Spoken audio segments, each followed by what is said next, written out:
Inspire YouTube channel එකට විදුලි කාර්මිකයන් සියලුම දෙනා ආදරෙන් පිළිගන්නවා. අද කියලා දෙන්න බලාපොරොත්තු වෙන්නේ phase frequency meter එක ගැන. ඒ කියන්නේ විදුලි සැපයීමක් ලබාගෙන තියෙන ස්ථානයක නියෝජිත ලෙස L1 L2 L3 එමේ ස්ථාන වල තියෙනවද කියලා තමයි බලන්න හැටි කියලා දෙන්න හදන්නේ.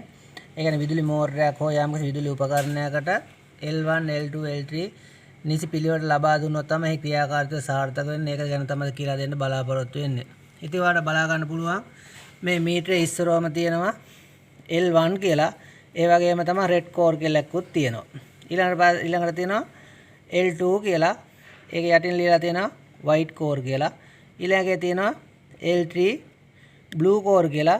ඊට පස්සේ මෙතන තියෙනවා push on කියලා. ඒ කියන්නේ මේ බටන් එක press කරන්න කියනවා. ඊට පස්සේ මෙතන warning එකක් දීලා තියෙනවා maximum 5 minute කියලා. ඒ කියන්නේ මේක ඔබාන ඉන්න කියලා තියෙන්නේ මිනිත්තු 5ක විතර කාලයක් තමයි ඊට එහා ඔබන්න එපා කියලා තමයි කියන්නේ. ඊට පස්සේ අපි උඩින් බලාගමු මේ සම්බන්ධ කරලා තියෙන ආකාරයට. අපි සාමාන්‍ය අනුමාන කරලා තියෙනවා L1 L2 L3 කියලා. L1 එකට රතු එකක්, L2 එකට සුදු එකක්, L3 එකට නිල් එකක් සම්බන්ධ කරලා තියෙනවා. ඉතින් මේකේ අවුට්පුට් එක කියන්නේ ඉන්කමින් එක තමයි අපි ඉස්සරම බලාගන්නේ. අවුට් කරන්න ඉස්සරලා අපි චෙක් කරලා බලමු මොන ආකාරයකට මේක සිද්ධ වෙන්නේ කියලා. දැන් ඔයාලට බලා ගන්න පුළුවන් මේක වාමාර්ථව තමයි කරගෙන මෙන්න මේ රවුන්ඩ් තුනේ කරගෙනවා. සාමාන්‍යයෙන් මේක දකුණු පැත්තට කරගෙනොත් තමයි ගුඩ් කියලා තියෙන්නේ. එහෙනම් මේකේ ඉන්කමින් සප්ලයි එක වැරදි බව තමයි ඔයාලට පේන්නේ. එහෙනම් ඒක නිවැරදි කරගන්න ආපහු මේන් සප්ලයි එකෙන් අපි පේස් එක මාරු කරගෙන හදාගෙන චෙක් කරගන්න ආකාරය බලමු.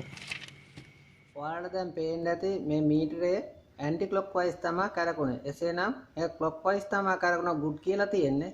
එහෙනම් අපි ක්ලොක් වයිස් විදිහට කරගෙන හදා ගන්න ආකාරය තමයි පැහැදිලි කරන්න යන්නේ. දැන් ඔයාලට පේනවා ඇති පේස් තුනේ කලාවන් තුනක් පිහිටා ඇති ආකාරයට මෙම රූපතරහනේ දකින්න පුළුවන්. ඉතින් මේකේ පේස් 1, පේස් 2, පේස් 3 කියලා විදිහට තියෙනවා. මේ ආකාරයට තිබ්බොත් අනිවාර්යයෙන්ම මේ මීටරේ කරගන්නේ ක්ලොක් වයිස්. ඒ කියන්නේ දක්ෂිනාවර්තව තමයි කරගන්නේ. එසේනම් මෙතන වෙලා තියෙන්නේ එක එන්න ඕන තැන දෙක ඇවිල්ලා එහෙම හෝ එක එන්න ඕන තැන දෙක එක තුන ඒ පිළිවෙල අපිළිවෙලක් කළා තමයි තියෙන්නේ.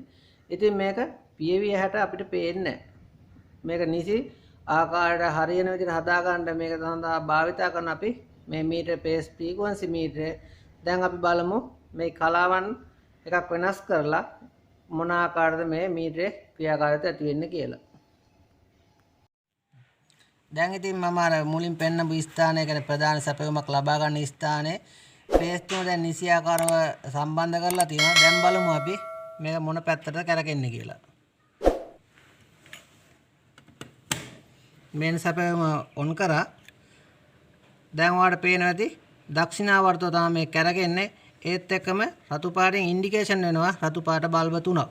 ඒ කියන්නේ L1 L2 L3 නිසියාකාරව මෙන්න මේ මීටරයට ලැබෙනවා.